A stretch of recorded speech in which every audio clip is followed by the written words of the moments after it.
नमस्कार. श्री स्वामी समर्थ. नारायणी स्वयंपाक आणि बरंच काही मध्ये आपलं पुन्हा एकदा स्वागत. आज आपण बनवणार आहोत मुगाचे कढण. मूग आपल्या उपवासाला चालतात बघा. मग हे मुगाचे कढण म्हणजे काय, थोडक्यात खीर. तर त्यासाठी जे लागणारं साहित्य आहे ते मी तुम्हाला सांगते. मूग डाळ घेतली आहे मी. ही सालीसकट असते ती घेतली आहे, बिनसालीची नाही. आणि ती भिजवून घेतली आहे. एक वाटीभर मूग डाळ भिजवून एवढी झालेली आहे. तूप घेतलं आहे, गूळ घेतला आहे, हळद, जिरं आणि खोबरं, चवीनुसार मीठ. गूळ वगैरे हे आहे ना, गूळ खोबरं हे आपल्या गरजेनुसार प्रत्येकाने घ्यावं. कोणाला गोड कमी लागतं, कोणाला जास्त गोड लागतं, तर त्यानुसार आपण ते घ्यावं. आता इकडे मी पाणी गरम करायला ठेवलं आहे. त्या पाण्यात मूग डाळ घालणार आहे शिजवायला.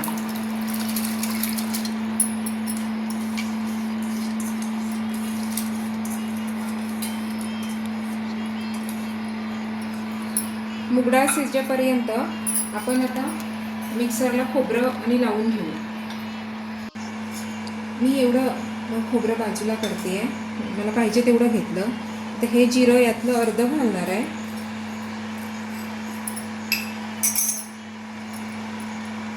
हळद आणि एक वेलची.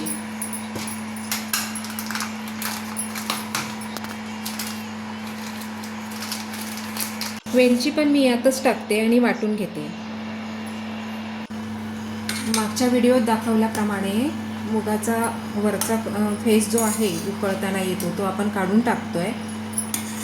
हा फेस अजून एक दोनदा आपण काढून टाकू शकतो कारण हे उकळून अजून येतोय बघा. जेवढा शक्य असेल तेवढा आपण काढून टाकू, कारण ह्याचा आपल्याला काहीही उपयोग नाही. यातून आपल्याला काही पोषण मिळत नाही, प्रोटीन्स मिळत नाहीत. हे खोबरं, जिरं आणि हळद मी मिक्सरला लावून घेते. यात एक वेलची पण टाकली होती मिक्सरला लावताना. याचा सुगंध इतका सुंदर येतो ना की लगेच आपल्याला खावंसं वाटतं. अतिशय सुंदर. तुम्ही करून खरंच बघा. ही मूग डाळ मी दाखवण्यासाठी घेतली होती, ती आता आपण बाजूला करून ठेवू.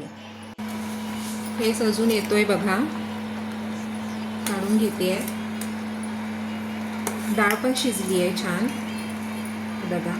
चांगली शिजेपर्यंत ना, मऊ होईपर्यंत आपण शिजवून घ्यायची. डाळ तुम्ही कुकरलाही लावून घेऊ शकता. असं काही नाही की असंच टोपात शिजवली पाहिजे. पण टोपात शिजवल्याचा एक फायदा होतो की ह्या वेस्टेज फेस असतो ना, तो काढून टाकता येतो. हा म्हणजे फार मोठा फायदा आहे. आता आपण फोडणी करून घेऊ. कढई ठेवली आहे, आपण तूप घालून घेऊयात.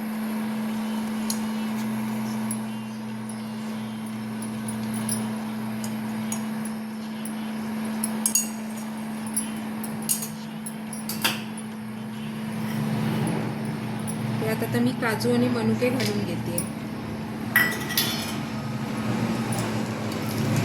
तुम्ही कुठलेही ड्रायफ्रुट्स घालू शकता तुमच्या आवडीनुसार. जिरं अगदी थोडं, कारण पहिलं खोबऱ्यात वाटलंय आपण जिरं. आणि आता ही डाळ घालू.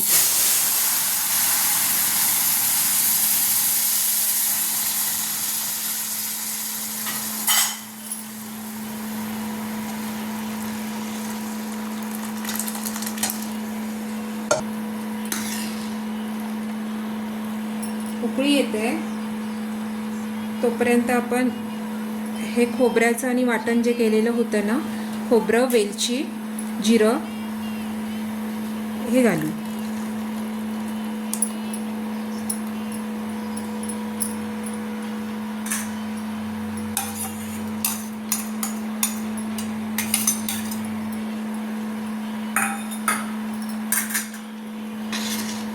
आता यात आणखीन एक 10 मिनिटं चांगलं शिजवून घेऊ.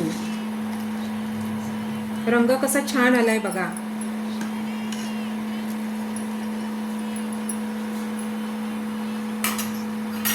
दहा मिनिटं शिजवून घेऊ. कढण चांगलं शिजलंय आणि छान एकजीव झालंय बघा. चोथा पाणी नाही राहिलेलं. आता आपण गूळ घालून घेऊ.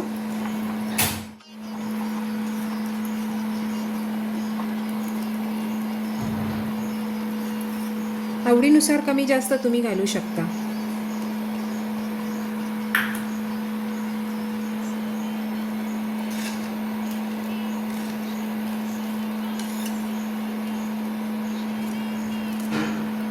मीठ.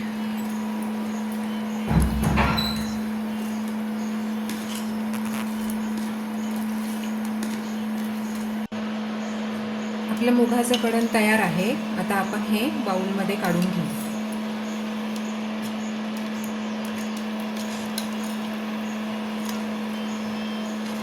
तुम्ही तुमच्या आवडीप्रमाणे पातळ घट्ट बनवू शकता.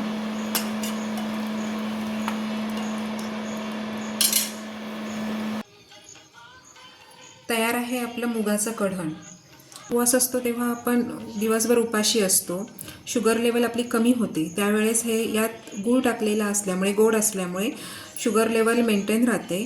प्लस मूग असल्यामुळे प्रोटीन पण मिळतं आपल्या शरीराला आणि खाण्यास पण चविष्ट असं स्वादिष्ट आहे. अशाच नवनवीन रेसिपी पाहण्यासाठी पाहत रहा नारायणी स्वयंपाक आणि बरंच काही. धन्यवाद.